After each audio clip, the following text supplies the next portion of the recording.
Hello everyone, welcome to Chanakya IAS Academy Patna. Topic of the day session. आज के इस topic of the day session में हम बात करने वाले हैं आर्म फोर्सेस ट्रिब्यूनल के बारे में। अब क्या होता है ये आर्म फोर्सेस ट्रिब्यूनल, क्यों न्यूज में था, क्या इसकी फंक्शनिंग है, क्या कंपोजिशन है, इन तमाम बातों का आज के सेशन में हम डिस्कशन करने वाले। So recently the supreme court of India suggested constituting benches of armed forces tribunal in Jammu and Kashmir and Himachal Pradesh to deal with the growing pendency of cases in defense related matters।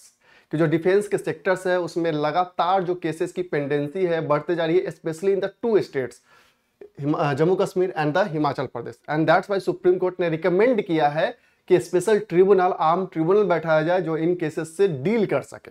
अब हम बात करते हैं कि कैसे ये arm जो tribunal है, आर्म फोर्सेस ट्रिब्यूनल, ये कैसे गठित किया जाता है। सो अगर हम इस आर्म फोर्सेस ट्रिब्यूनल की बात करें तो बेसिकली एक मिलिट्री ट्रिब्यूनल है in India, established under Armed Forces Tribunal Act 2007 and is functioning under the Ministry of Defense। यह मिनिस्ट्री ऑफ डिफेंस के तहत काम करता है and responsible for resolving military related disputes including service matters and appeals from court martial decisions. कि जो court martial decision है या अदर जो मिलिट्री सर्विसेज से रिलेटेड मैटर्स है उनको भी यह जो ट्रिब्यूनल है उन मैटर्स को डील करता है। अब हम फंक्शन की बात करते हैं। जैसा कि जस्ट हमने पहले भी डिस्कशन कर लिया कि जो मिलिट्री से रिलेटेड सर्विस रिलेटेड मैटर्स है या कोर्ट मार्शियल से रिलेटेड मैटर्स है उनको भी ये जो आर्म फोर्स ट्रिब्यूनल है वो डील करता है।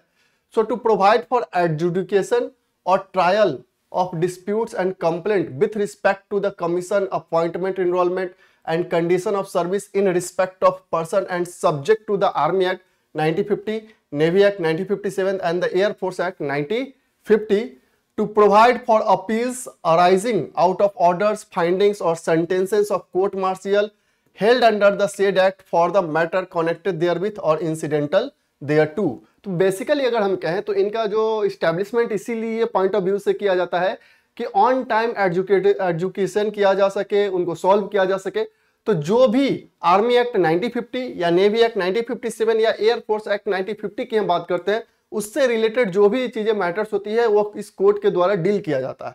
The tribunal can also dismiss the appeal if the court martial findings are found to be justified. Apart from this, thus the tribunal has the original jurisdiction in service matters। Original jurisdiction कहने का मतलब ऐसा है jurisdiction का से है जिसमें आप डायरेक्ट उस ट्रिब्यूनल में अप्रोच कर सकते हैं, विदाउट वे ऑफ अपील नहीं जाना पड़ेगा आपको कि पहले दूसरे कोर्ट में गए फिर वहां गए। तो ओरिजिनल jurisdiction के केस में जो अगर मिलिट्री से सर्विसेज से रिलेटेड है उसमें डायरेक्ट ओरिजिनल jurisdiction है इस ट्रिब्यूनल का एंड अपीलेट jurisdiction है in case of court martial matters. Any appeal by a person against a decision given by the Armed Force Tribunal only can be taken up in the Supreme Court of India।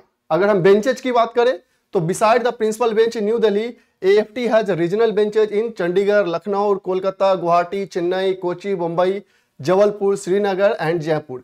ये ऐसे major cities है जहां पे इसके regional bench है, हालांकि जो principal bench है यह न्यू दिल्ली में है। कंपोजिशन की बात करते हैं। So each bench comprises of a judicial member and administrative member। So the judicial members are retired high court judges and administrative members are retired members of armed forces who have held the rank of major general equivalent or above for a period of 3 years or more। Judge advocate general who has held the appointment for at least 1 year or also entitled to be appointed as administrative member। Functioning की हम बात करते हैं। So the tribunal shall transaction Their proceedings under the Armed Force Tribunal Rules 2008 के 2008 में यह rule पारित किया गया था और उस रूल के तहत ये जो ट्रिब्यूनल है फंक्शन करती है। And all the proceedings in the tribunal will be in English language only. The tribunal will normally follow the procedure as it is practice in the high courts of India. कि वो सारे चीजें जो rules and regulation high courts of states में follow होते हैं वही सारी चीजें यहाँ भी इस ट्रिब्यूनल के तहत फॉलो की जाती है। तो बेसिकली यह इसीलिए न्यूज में आया था कि सुप्रीम कोर्ट ऑफ इंडिया ने रिकमेंड किया है कि जितना जल्द हो उतना जल्द आर्म फोर्सेस ट्रिब्यूनल इस्टेब्लिश किए जाए ताकि जो मिलिट्री सर्विस से रिलेटेड जो मैटर है जिसमें पेंडेंसी ऑफ केसेस राइज कर रहे हैं, स्पेशली 2 स्टेट्स का उन्होंने रेफरेंस दिया, जम्मू कश्मीर एंड हिमाचल प्रदेश, उन केसेस को डील किया जा सके। So that's all, thank you.